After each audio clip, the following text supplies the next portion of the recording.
What's up, guys? This is Coach Grant with First Down Training, and welcome to another episode of our First Down Training show. Today, we're going to be talking about the dark side of college football recruiting. We're going to talk about some of the biggest scams out there when it comes to recruiting agencies, people who will say that they could get you this offer, get you that offer, and why it's a total waste of your time and waste of your money. And then we're going to be answering some questions that you guys left on a previous episode of the show. So I appreciate you guys tuning in. Let's get started.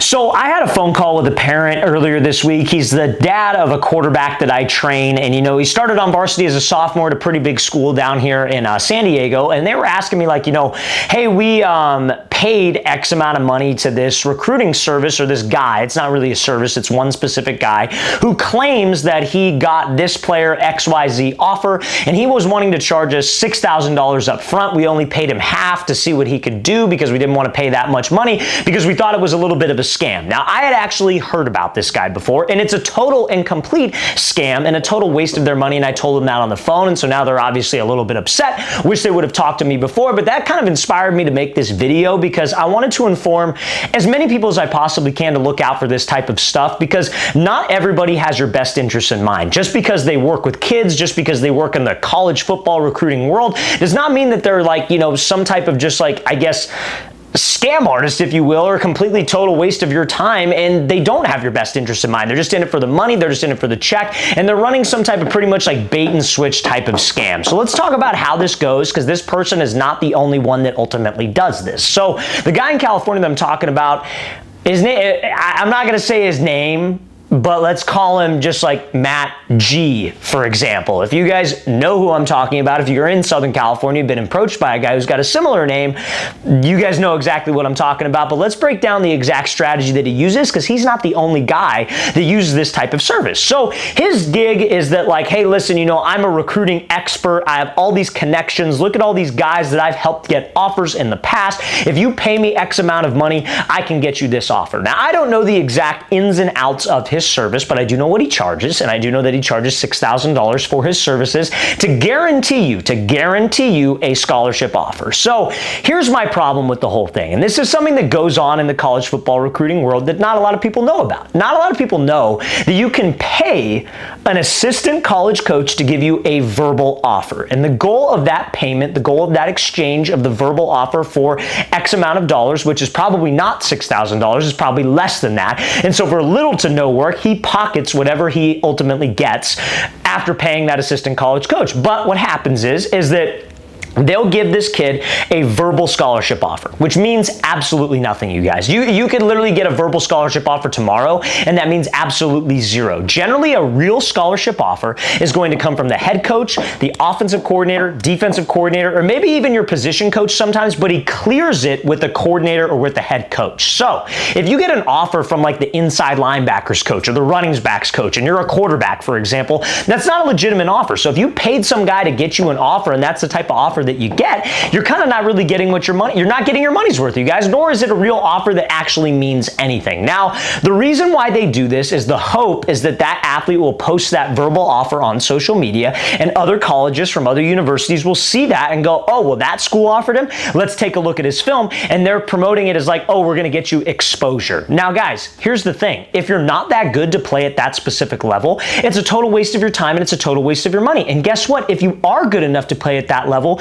you do not need to pay somebody to get you some type of verbal offer to kickstart the recruiting process. You can do that yourself by actually doing the legwork and actually doing the groundwork of reaching out to coaches on social media, attending camps, posting your varsity film to X. X is the best platform to do this, rather than paying some guy a bunch of money who's actually not doing anything for you, and he's just pocketing the money. He's the only one benefiting out of this specific transaction. So that's the strategy that these guys will implement. Now, here's what they'll do. They'll charge on a per offer basis, right? So this is something that a lot of people have complained to me about this specific guy, is that I charge $6,000 per offer. So for your first offer, it's $6,000. If you want to get another offer, that's another $6,000. So what these guys do is that they take that money, and let's say, for example, they pay an assistant college coach $2,000 under the table, cash, non-taxable, non-traceable. So that college coach is like, yeah, I make $2,000 to just say I gave an offer to somebody, right? Behind the head coach's back, behind the offensive coordinator's back, probably doesn't even watch the kid's film. And so the kid and the parents are like, wow, this guy guy's really great. Yeah, let's get another offer. Let's pay him another $6,000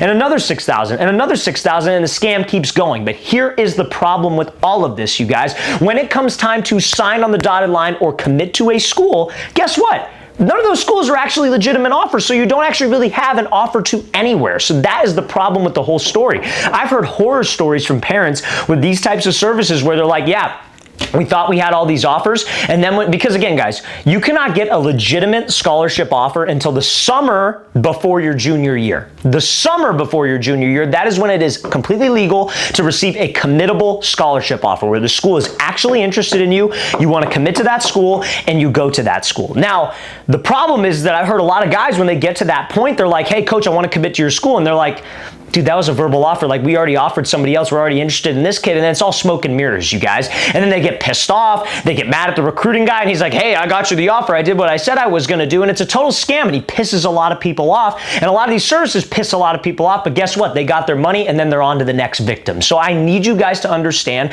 that not everybody has your best interest in mind. So what can you look for to make sure that you can avoid these types of scams? So first thing I would recommend is I would look into who is that. So like, let's say, for example, because the problem with this specific guy that I'm talking about is that he will go around town and he'll tell everybody that, hey, I got this kid these offers. Hey, I helped him get this offer and that offer. And those are actual, real, legitimate offers. And these are players that are kind of well known in the area. So parents who don't do their due diligence and actually reach out to the athletes or reach out to that athlete's parent and say, hey, how did he get his scholarship? Who did he work with? Did he work with anybody, etc.? People who don't do that, they just take him at face value and say, oh, wow, this guy's really, really good. Yeah, let's give him this money. He could do that for my son. You guys need to do your research. So what I would pay attention to is if somebody's claiming that they got this kid this offer and you should work with them because they got this kid this offer, what you need to do is you need to go to that athlete's social media page and look up the post where he tagged the school and tagged the coach that offered him.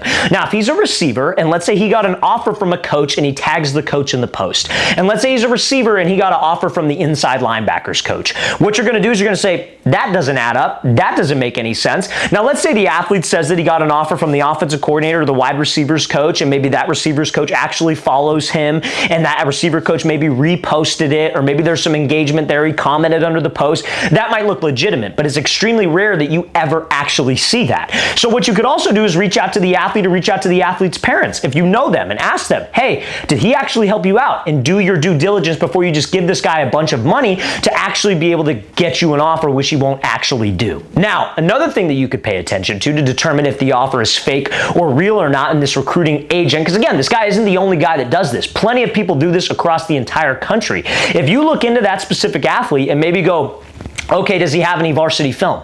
And he has no varsity film, but he claims that he has these Power 5 offers or these other types of Division I level offers. You can know that that is a total and complete scam, that he doesn't actually have those offers, because not a single college coach in America is going to give a legitimate, committable scholarship offer to an athlete who doesn't have varsity film. Is early recruiting a thing? Yes. You see it all the time. Freshman players have these like offers, and those are potential offers. You guys, imagine betting on a sporting event and you're betting on one team to win. And let's say if the team wins, you make some money, and the team loses, you get your initial money back. Every single one of you would be a degenerate gambler. I 100% guarantee it, because anybody in the world would take that deal, because you don't lose anything. You only serve to gain. So that's the reason why coaches will do early recruiting, is like, well, if he does pan out and ends up being really good, we could always say, hey, we were the first ones to offer you, rather than like telling them the truth straight off the bat that this offer actually means nothing. So it's all a bunch of smoke and mirrors, you guys.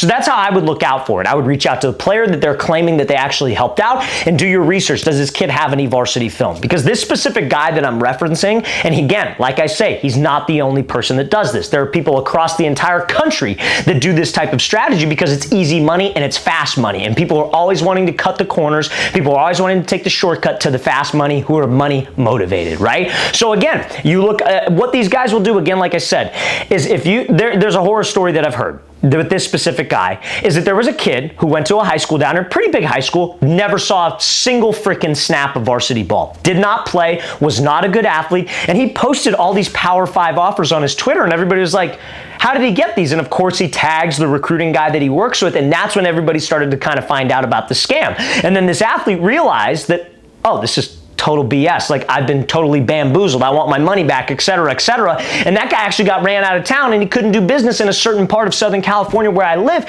because everybody was pissed off at him. So guys, you need to understand that not everybody has your best interest in mind, and there are a lot of people that will scam and take advantage of parents and athletes who do not know about the recruiting process, okay? So that's what I want to say about that. Now, there are other recruiting agencies out there that do similar things, and we're going to talk about some things that you could look out for as well. Now, fellas, if you're watching this, whether you're a parent, whether you're an athlete, and you're a QB or wide receiver, and you want to develop this offseason and improve your skills, you need to get better. You want to play on varsity. You want to play at the next level. We offer a series of training camps where we travel across the entire country for 2-day-long QB and wide receiver training camps. So guys, go to that very first link in the description below. That's where you can get all the information. Our game is not recruiting based. This is not an exposure camp. College coaches are not there. We are purely focused on developing and helping you guys become better quarterbacks and wide receivers. So guys, if that's of interest to you, you want to work with myself and my staff of coaches this offseason, go to that very first link in the description below. That's where you can get all the information and where you can sign up. Our first camp, you guys,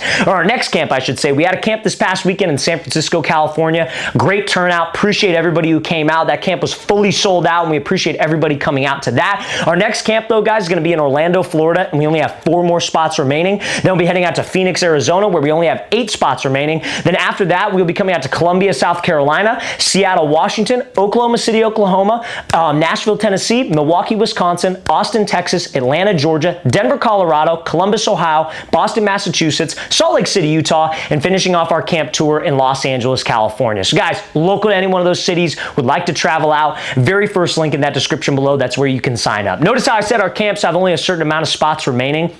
The reason for that, you guys, is because we limit spots for our camps. Like, we could easily get 200, 300 people to attend our camps. We don't do that because that's not how you guys develop. You develop in a one-on-one type setting where it's not necessarily like one-on-one where it's just one person there, but it's individualized coaching where we tell you like, hey, you screwed up on this. There's coaching and feedback on every single rep that you do because that's how you get better. You're going to learn so much information over the course of 2 days. You take that home with you, you work on it, and that's how you're going to improve, and that's how you're going to get better. So like I said, spots are limited, you guys. So make sure you take advantage of the fact that we're open because it will be sold out very, very soon. So very first link in that description below. We hope we can see you there. Now, here's the other thing that happens with these recruiting agents and recruiting services. There are a lot of people that offer the same type of service. Hey, we're going to get you exposure. We're going to get you looked at. Something that you want to pay attention to, and this is generally, like, I see this a lot in Southern California with private trainers, specifically quarterback trainers. Now, I'm not going to name any names, and again, I don't know the specific, I get the concept, but I don't know the specific ins and outs of what they ultimately do and what they offer and what they charge. But what I will say is when you look at a specific person who offers a recruiting service, like I'm going to get you exposure, I'm going to get you offers, I'm going to put you onto all these college connections that I have. And let's say they have 5 quarterbacks that have signed up for their recruiting service. And all 5 of them have the exact same offers. You can pretty much guarantee that those are either paid for offers or favor offers to help generate exposure from other schools. Just like what we talked about, how that one recruiting service will take some money, pay a coach under the table, that kid will get a verbal offer in hopes that other people see that offer and go, oh, great, fantastic. Let's take a look at this kid's film, and they hope that that drives some eyeballs and some exposure and some attention. It won't, you guys. Because again, if they don't think that you're that caliber of a player and they see that you're trying to game the system, college coaches are going to be turned off by that. They cannot stand recruiting agents. They refer to them as street agents. They are not the biggest fans of them, you guys. I've talked to a lot of college coaches. I know a lot of college coaches, people that were ex-college coaches, ex-college players, and it is a very looked down upon industry in the college football world, and anybody that's ever played college football can vouch for me on that, because I guarantee you they will say that those coaches at those high D1 level programs don't really use services like that. They invest hundreds of thousands of dollars every single year flying their coaches all across the country to scout talent,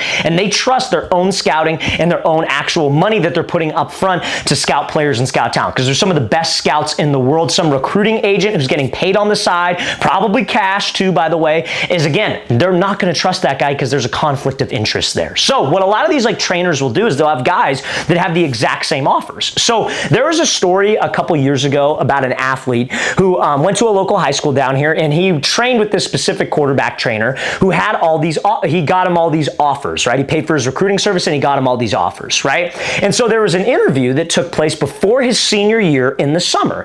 And everybody was shocked about this because the interviewer asked him, hey, listen, it says on your social media that you have 10 Division I offers.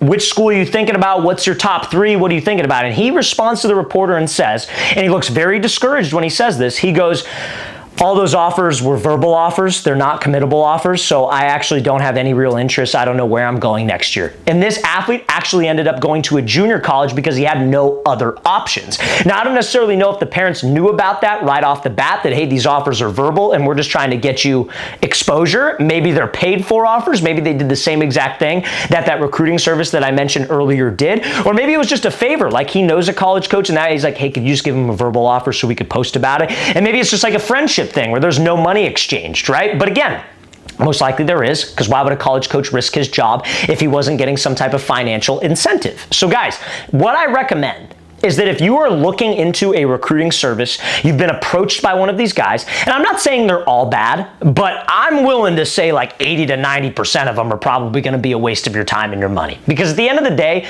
you and your athletic ability is what's going to get you recruited. Yes, are there strategies that you can implement on social media with emailing coaches, DMing coaches, posting certain things on Twitter? Yes, absolutely. But no single guy generally is going to be the dude that's like, oh my God, he's Jesus Christ and he's going to get me all these offers and all that stuff. More often than not, 8 out of 10, 9 out of 10 times is going to be a total waste of your time. Not saying everybody's bad. Some people might be really well connected. I'm not saying that. But what I am saying is that you guys need to be careful of this stuff. So look at who they represent. You need to do the due diligence on this before you make a major financial investment. Ask them, who are the athletes that you have gotten offers for? Who are your current athletes that are underneath your recruiting service brand? And if you look at all those athletes and they all have the exact same offers, and let's say they all play a similar position like quarterback, like we mentioned, it's probably all BS, you guys. Because again, if I have 2 kids and let's say they have athletes from they have offers from Arizona, Arizona State, USC, UCLA, and you got 3 quarterbacks with the exact same offers, why in the hell, if I am a recruiting service, am I promoting 3 separate kids to one school? What I'm going to do, if I'm a legitimate guy whose heart's in the right place, who's not just all about the money, what I'm going to do is I'm going to say, okay, I think you'd be a good fit here. I think you'd be a good fit here. I think you'd be a good fit here. And I'm going to try to get you on at that specific school. I'm not going to have a conflict of interest with 3 players who are paying me to get exposure at one specific school, because if that school only picks one of them, the other 2 are upset at me because I was putting them on at that specific school. I hope you guys get what I'm saying. But you need to do your research. You need to ask these types of questions and pay attention to the little details, because I don't blame the parents in this situation. It'd be very easy to sit here and say, well, it's the parents' fault. They should have looked into it. A lot of parents don't know. And a lot of parents aren't actually educated on the recruiting process and how it actually works. And that's a big part of why we make these videos on the recruiting process, so we can educate you guys on the right way and the things that are done the correct way. Because there are a lot of people out there that are just trying to take advantage of you and take your money. So make sure, guys, that you do your research. If they all have the same offers, I would ask that question. Well, why do all your guys have the same offers? Are these verbal offers? Are these committable offers? Ask these types of questions, because usually these recruiting agents aren't used to being asked those questions. And when they're forced to have to answer those questions, they'll scoot around the question. They won't answer it directly. And if they don't answer it directly and they scoot around the question, I would run away as fast as you possibly can, because it is going to be a waste of your time and it is going to be a waste of your money. Okay? So that's all I'm going to say about that, you guys. I wanted to make this video because, again, I was inspired by that story, because those parents are very, very upset that they decided to work with this guy. And I'm tired of seeing parents and athletes being taken advantage of. And such a precious thing like your son or daughter or whoever's future, you can't take that stuff lightly, because it's a major investment of your time and a major investment of your money. Okay, so I hope that makes sense, you guys. That's all I'm going to say about that. Now, fellas, what we do on these shows is we answer questions that you guys left on a previous episode of our show. So guys, if you have questions, do not hesitate. Post those in the comment section below. Be happy to answer all of your guys' questions. You guys know the deal. If you follow our channel, I read and respond to every single question that we get, and the best questions I will feature on the next episode of our show. So let's get right into some questions, you guys. So give me 1 second here. So question number 1 is going to be from Amari the Kiddo HHF I3G. Thanks, Coach. I've been wondering how I can train a wide receiver position in the winter when snow is all on the ground. So yeah, if you're a wide receiver and you're in a cold weather state, maybe you can't get outside, maybe you just can't find a field, you can't find some indoor spots. What are some things that you guys can do at home inside your house to work on your game as a receiver? So for example, if you're just in your room and you have maybe 5 yards of space, all you need is really 4 cones. And what you could do is just work on sticking at each one of these cones. Work on a crossover release, work on a split release. You could always work your press releases in limited amount of space. If you have a tennis ball, what you could do is you could face the wall in your bedroom, shut your eyes, throw the tennis ball off the wall. When you hear it hit the wall, open your eyes, catch the tennis ball. Turn your back to the wall. Toss it over your head while you're looking forward. It hits the wall, you look up, and you catch it. Little things like that don't require a lot of space will give you a lot of benefit as a receiver if you're struggling to get outside, especially in a cold weather state. So I appreciate you asking that, man. Hope that was able to help. Next question from Minnie Mahomes Prods. How can I go D1 at a Class A school in the middle of nowhere, Indiana? So when it comes to getting offers at a small school, your 2 biggest things that you need to focus on are obviously college camps and then promoting yourself on social media. The best platform to promote yourself is X, formerly known as Twitter. So what do you need to do? So let's say you have varsity film, you're at a really small school. It's really important that your film is dominant. The knock on small schools and like middle of nowhere schools is that you're not playing the best type of competition. So you need to be the best player on the field or showcase that you're one of the best players on the field at all times. Really dominant film. Now make an X profile. Have your graduating class, have the school that you're going to, the state that you're located in, and what you need to do is you need to follow college coaches on X. How you find them? Go to like University of Indiana's football page. Not their followers, because it's going to be probably 100,000 plus. Go to who they're following. There will be a list of coaches. Start following them. Make sure that your varsity film is the pinned tweet in your X profile, so it's the first thing that college coaches see when they go to your page. Upload content consistently of you training, lifting in the gym with your team. Maybe like clips of your highlight tape that don't necessarily have a link to go to the video, but it's a clip of you actually making a couple different plays. So coaches see that, and then I would start DMing them. But don't DM them and say like in this long message where it's like, hey, watch my film, I'm this, and give your whole life story. Ask them a simple question. Ask them, hey coach, do you have any college camps coming up? Then again, that's an easy way to open a line of communication because that's an easy response for that college coach. Our goal is just to open a line of communication. Then maybe you attend that camp. Maybe what you do is you follow up with them before that camp. Hey coach, I'm coming to your camp this weekend. Look forward to meeting you. Would appreciate if you check out my film. After the camp, you follow up with them. The next season you send them your film. That's the process, and that's generally how it goes and how you can create some exposure for yourself using one of those social media platforms and also attending college camps. So I hope that answers your question, dude. That's a good question. Now, next question here from Sigma Taper Fade 0. Coach, my doctor rounded me to 5'7", 137 pounds. What position should I play if I'm also slow and completely new? So I would say if you're like on the slower side of things, new to football, it's a tough spot for you to play, but I would say probably the spots that you could get away with if you're not like super heavy, like let's say you're not built like a lineman, I'd probably say like linebacker is probably the best spot for you. But again, guys, always working on your speed and your explosiveness as a football player is going to help you have more opportunities if you're confused on what position to play. Because the speed positions, if you're like shorter and on the thinner side of things, I always recommend receiver or DB, but you obviously need to have some speed to play those positions. So working on your speed in the offseason should be super essential for you. Work on training with resistance, running with a sled, running with a parachute, running uphill, running up stadium stairs. All those things will help you get faster to give you more opportunities to play on the field. So I appreciate you asking that, man. Thank you very much. Now, next question we got here is going to be, let me pull up this next set of questions. Next question is going to be from Aaron Hebert 904. Hey coach, I have a question. I'm moving up to JV and last season I was a quarterback. This season I'm probably not because of coach's son thing. I'm going to try for quarterback but probably not get it. I do want to play wide receiver and DB though. What do I train, practice in the off season? So if you're going to be trying out for wide receiver this off season, most important things that you need to work on is obviously your speed. So getting faster, train with resistance, running mechanics, explosive stuff in the gym like box jumps, plyometrics, Olympic lifts. Then I'd work on your route running. Route running is super essential to help you stand out amongst other receivers, as not a lot of receivers run really detailed and good routes. And then obviously good hands. Those should be the major staples of your offseason if you're trying to play receiver. Now DB, I'm not a DB guy, but I would say if you're trying to play DB DB at this upcoming year, try out for it, technique and speed are the most important things, okay? So I appreciate you asking that, man. Thank you very much.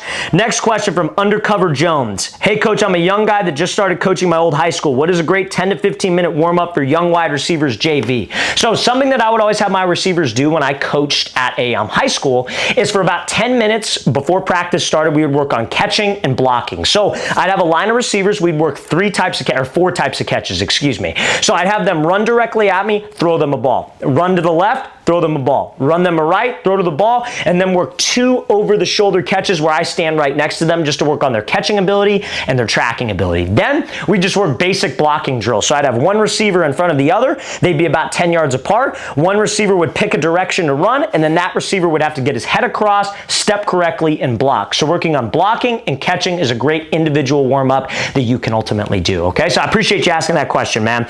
Next question from user ZX9TZ1JP7Z. Sub coach is a 5-flat 40 good for a freshman running back. Yeah, when it comes to freshman football players, a good 40-yard dash time would be anything like 5-flat and below. If you're a skill position player like receiver and DB, I would suggest shooting for a 4.7 or a 4.8. Probably 4.8, 4.9 is more realistic. Running backs, anything sub 5 is pretty good as a freshman player. And those are legitimate times.